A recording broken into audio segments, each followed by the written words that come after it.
నమస్తే welcome to our channel.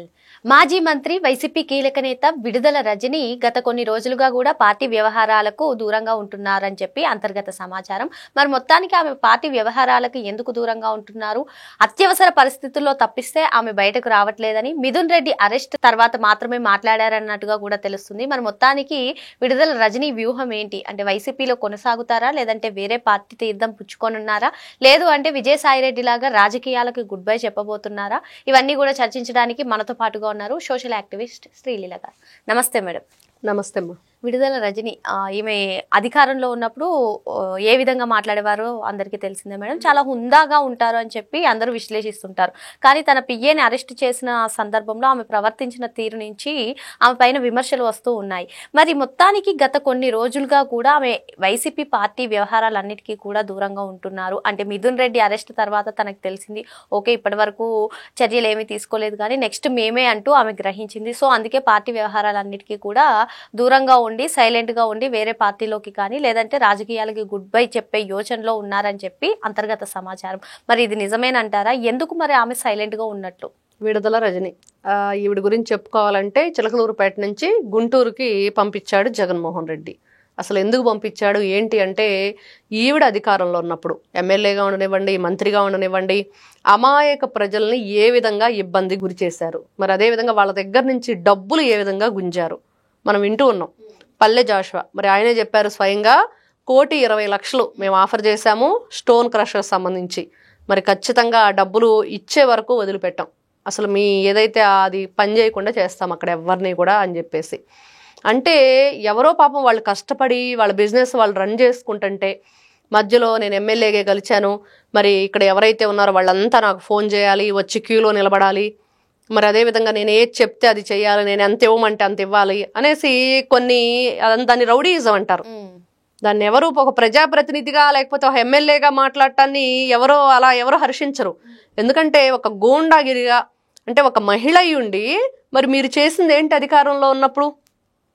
ఇంకా చాలా గొప్పగా అంటే మహిళలు చాలా గొప్పగా ఉంటారు, హుందాగా ఉంటారు అంటే కట్టుబొట్టు బాగుంటే కాదు కదా. మీ ప్రవర్తన వెనక ఈ రోజున బయటికి కనిపించే మీ ఆహార్యం వేరు, లోపల మీరు వెనకుండి మరి మీ ఎలాంటి ఈ గూండాగిరి నడిపిస్తున్నారంటే ప్రజలందరూ చెప్తున్నారు. మరి ఆ పొలాలకు సంబంధించిన విషయాలు ఉన్నాయి, మరి రైతుల దగ్గర నుంచి మీరెంత కొనుగోలు చేశారు, రాష్ట్రం దగ్గర నుంచి మీరెంత వసూలు చేశారు, మరి అదేవిధంగా ఈ డబ్బులు కూడా మరి వీళ్ల మరిది గోపి అరెస్ట్ అయ్యాడు, ఆ రోజున చూసాం. మరి ఆ రోజున బయటకు వచ్చి ఒక్క మాట మాట్లాడాల మా మరిదిని ఎందుకు అరెస్ట్ చేశారని.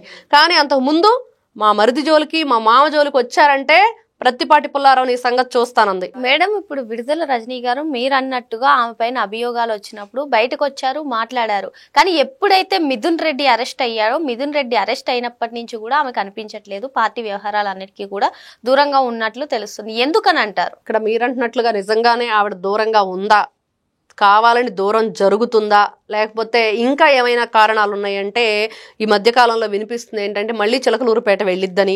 మరి అక్కడ కూడా మొన్న ఈ మధ్యకాలంలోనే మనం విన్నాం మర్రి రాజశేఖర్ మరి అతను రాజీనామా చేసిన తర్వాత అతని వర్గీయుల మీద ఈవిడ మరి అసలు ఎందుకు రాజీనామా చేశాడంటే ఆయన రాజీనామా వెనకున్న అసలు రహస్యం ఏంటి అంటే ఈవిడ బాధితులు ఎక్కువ మంది ఉన్నారు.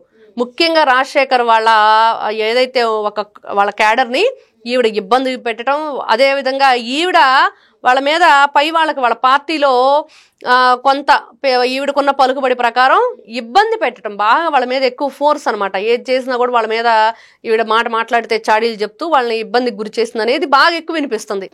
ఆవిడ సజ్జల రామకృష్ణారెడ్డి లాంటి వాళ్ళు ఇంకా ఎవరితోనన్నా దగ్గర పరిచయాలు ఉండటం వల్ల మరి వీళ్ళ మీద ఇట్లాంటి అపోహలు లేనిపోనివన్నీ కూడా కల్పించి చెప్పటం, మరి ఆ ఒత్తిడి తట్టుకోలేక అసలు ఈ పార్టీలో ఉండటమే నాకు ఒక గౌరవం లేదు, లేకపోతే ఒక మర్యాద లేదు. ఇక్కడ ఇంకొక అంశం మేడం, సజ్జల రామకృష్ణారెడ్డి రేపో మాపో జగన్మోహన్ రెడ్డి అరెస్ట్ అవుతారు, సో మీ దారిలో మీరు చూసుకోండి అని చెప్పినట్లుగా కూడా తెలుస్తుంది. అవును చెప్పాడుగా మొన్న పాపం. అంటే ఇక్కడ ఒకటమ్మా, మీ దారులు మీరు చూసుకోండి అంటే ఎలాంటి దారులు చూసుకోమన్నారు అంటే వీళ్ళు గతంలో మనం ఎలక్షన్ టైం అప్పుడు చూస్తే గనక ఇదే సందేశం వాలంటీర్లకు ఇచ్చారు. ఏమని ఇచ్చారంటే జగన్మోహన్ రెడ్డి కోసం మీరు అందరూ కూడా రాజీనామా చేయండి అని చెప్పి బలవంతంగా చేయించారు. ఈరోజు ఏమైపోయారు, ఎక్కడున్నారు అంటే మీరు ప్రభుత్వానికి వ్యతిరేకంగా వెళ్ళి ఏం చేయలేరు. ఎందుకంటే అక్కడ ప్రజల్ని ఎటువైపు ఉన్నారు, ప్రజల వైపు వెళ్ళాలి. ఈ రోజున ప్రజలు ప్రభుత్వం ఒకటిగా ఉన్నారు. కానీ వాళ్ళు వైఎస్ఆర్సీపీ వాళ్ళు అధికారంలో ఉన్నప్పుడు అలా లేరు. ప్రజల్ని విడగొట్టేసి వీళ్ళ దృష్టి అంతా ప్రజల పరిపాలన మీద, రాష్ట్ర అభివృద్ధి మీద పెట్టాల్సిన దృష్టి అంతా రాష్ట్రాన్ని ఏ విధంగా దోచుకోవాలి మీద పెట్టారు. కాబట్టి ఏం జరిగింది, ప్రజల్లో వ్యతిరేకత వచ్చింది. కానీ ఈ రోజున చూస్తుంటే ప్రజలందరూ కూడా మరి ప్రభుత్వం వైపు నిలబడి ఉన్నారు, అధికారంలో ఉన్న కూటమి ప్రభుత్వం వైపు. కాబట్టి వీళ్ళు ఎవరైతే సజ్జల రామకృష్ణారెడ్డి మాటలింటే మాత్రం ఇంకా అంతే సంగతులు. అదేదో కుక్కతోక పట్టుకొని గోదావరి ఈదినట్లుగా ఈ వైఎస్ఆర్సీపీ మాటలు వింటే గనక ఖచ్చితంగా కుక్కతోక పట్టుకొని గోదావరి ఈదినట్లే అయిపోయింది వీళ్ళ పరిస్థితి. విజయసాయిరెడ్డిని చూసాం, ఇందా మనం అనుకున్నట్లు విజయసాయిరెడ్డి పార్టీ వదిలిపెట్టి వెళ్ళాడు, రాజ్యసభ సభ్యత్వానికి రాజీనామా చేశాడు, నేనేదో వ్యవసాయం చేసుకుంటానన్నాడు అని ఊరుకున్నాడా? లేదు. మద్యం కుంభకోణం బయటికి రావడానికి కారణం విజయసాయిరెడ్డి అయ్యాడు. మరి అదేవిధంగా వీళ్ళందరూ బయటికి పోతే ఏం చేస్తున్నారంటే ఖచ్చితంగా పార్టీకి ఏదో ఒక ఇట్లాంటిదంతా కూడా తీసుకొచ్చి పెడుతున్నారు. అంటే కొరివితో తలగొక్కున్నట్లు అయిపోతుంది వీళ్ళ పరిస్థితి. కాబట్టి ఇక్కడ ఎవరు మాట్లాడినా ఏం చేసినా వాళ్ళతో గతంలో వీళ్ళు చేసిన లావాదేవీల మీద ఆధారపడి ఉండిద్ది. గతంలో వీళ్ళతో వీళ్ళు ఏం చేశారు, డీలింగ్లు ఏం చేశారు, వీళ్ళ చేత తప్పులు చేయించారా, ఆ తప్పులో వీళ్ళు కూడా భాగస్వాములుగా ఉన్నారంటే ఖచ్చితంగా వీళ్ళు ఇరుక్కున్నట్లే. కాబట్టి విడుదల రజని ఏం చేయబోతుంది, ఎందుకు ఉందంటే మనం చూసాం, సింగయ్య కారు కింద పడి నలిగిపోయిన రోజున అదే కారులో ఆవిడ ఉంది, దాని మీద కేసు ఉంది. మరి అదేవిధంగా గతంలో చాలా ఉన్నాయి కేసులు. అట్లాగా శ్రీకాంత్ అనే వ్యక్తిని అరెస్ట్ చేస్తుంటే అక్కడ ఒక గందరగోళాన్ని సృష్టించింది సిఐ గారు అని అరుస్తూ. ఇలాంటివన్నీ వింటూ ప్రజల్లో గతంలో ఉన్న ఆవిడ వ్యతిరేకత, మరి ఈ రోజున గెలవపోవటానికి కారణాలు ఇవన్నీ చూసిన తర్వాత కూడా వీళ్ళైనా ఎన్నిసార్లు వచ్చి అబద్ధాలు చెప్తారు మైక్ ముందుకి? ఒకవైపు అన్ని నిజాలు కనిపిస్తూ ఉన్నాయి, వీళ్ళు చేసిన దొంగతనాలన్నీ కూడా బట్టబయలవుతున్నాయి, ప్రతి ఒక్క స్కీమ్లో స్కామ్ ఉందని చెప్పి తెలిసిపోతుంది. ఇన్ని విధాలుగా రాష్ట్రంలో వీళ్ళు గత 5 సంవత్సరాలు చేసిన పరిపాలన ఏ విధంగా ఉంది అంటే దోచుకోవటం, దాచుకోవటం, బ్లాక్ మనీని వైట్ మనీగా మార్చుకోవటం, ఇదే కనిపించింది. మరి ఏ మొహం పెట్టుకొని ఈవిడొచ్చి మీడియా ముందుకు ఏమని మాట్లాడుతుంది అంటే వినిపిస్తున్న మాటలు ఏంటంటే వీళ్ళంటున్నట్లుగా నేను ఇంకా మాట్లాడలేను ఎక్కువ, అంటే ప్రతిసారి నన్ను మాట్లాడమని అడగొద్దు, ఏదో 1-2 సందర్భాల్లో అది నాకు మంచిగా అనిపిస్తేనే వస్తాను, లేకపోతే నేను మాట్లాడనని. ఎందుకంటే మనం విన్నాం అవంతి శ్రీనివాస్ ఎందుకు రిజైన్ చేసి వెళ్ళిపోయాడు, దీనికి పార్టీ నుంచి ఎందుకు వెళ్ళిపోయాడంటే అతను కూడా ఇదే కారణం చెప్పాడు. ప్రతిసారి అతనికి ఒకటే ఒత్తిడి, ప్రెస్ ముందుకు రావాలి రావాలి రావాలి, కూటమి ప్రభుత్వం మీద అవాకులు చవాకులు అబద్ధాలు చెప్పాలి, లేనివి ఉన్నట్టే, నిజాలు మాట్లాడితే వాళ్ళకి నచ్చదు, అబద్ధాలే చెప్పాలి. ఈ రోజున వాళ్ళేం మాట్లాడారు, అవంతి శ్రీనివాసు, ఇంకొకరు పట్టాభి, ఇంకా రకరకాలు చాలా మంది ఉన్నారు. ఆ రోజున వైఎస్ఆర్సీపీ నుంచి వెంటనే వెళ్ళిన వాళ్ళు ఎందుకు వెళ్ళారు అంటే వాళ్ళు ఒకటే చెప్పారంట, ఈ రోజున ప్రజలు ప్రభుత్వం ఒకటే బాటలో నడుస్తున్నాయి, ప్రజలందరూ కూడా ప్రభుత్వం వైపే ఉన్నారు. కాబట్టి నిన్నగా మొన్న వచ్చింది, మరి అదిగోక ఇప్పుడు అప్పటికే 10 నెలలు కూడా గడవలేదు అతను మాట్లాడమన్నప్పుడు.